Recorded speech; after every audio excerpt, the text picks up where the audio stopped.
लोकसभा चुनाव 2024 का पहला चरण पूर्ण हो चुका है, जिसके बाद सभी पार्टियां अपने पक्ष में मतदान करने के लिए आमजन को प्रेरित कर रही हैं। इसी क्रम में आज बीजेपी द्वारा एक प्रेस कॉन्फ्रेंस का आयोजन किया गया, जिसे बीजेपी के राजस्थान प्रभारी विनय सहस्त्रबुद्धे ने संबोधित किया।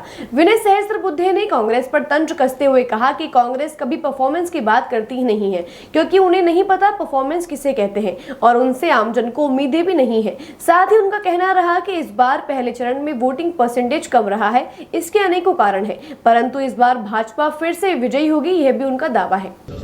पॉलिटिक्स ऑफ परफॉर्मेंस की बात करने की हिम्मत अगर कोई पार्टी रखती है तो वो बीजेपी है।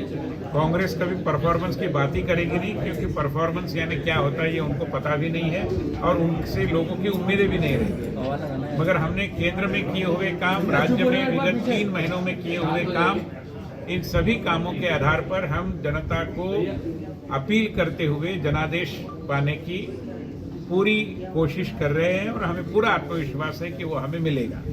पहला चरण समाप्त हुआ है। ये बात सही है कि जो वोटिंग परसेंटेज है वो कुछ कम है। धूप एक महत्वपूर्ण कारण है, शादी ब्याह में व्यस्तता ये भी एक कारण है।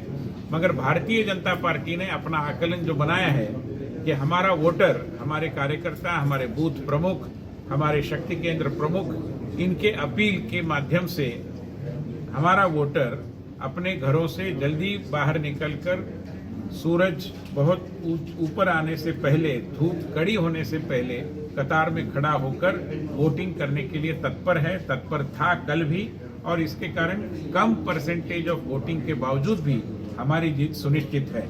इसी आत्मविश्वास के सहारे हम आने वाले दूसरे चरण में भी प्रविष्ट होंगे। हर जगह हमारी व्यवस्था केवल नरेंद्र मोदी जी के प्रति या भारतीय जनता पार्टी के प्रति पूरे देश भर में जो हवा है, उस केवल हवा पर निर्भर नहीं है। उस हवा को हमारी गाड़ी के टायर में भरने के लिए हमने कार्यकर्ताओं की फौज तैयार की है और वो काम अपनी सक्रियता से, कर्मठता से कर रहे हैं।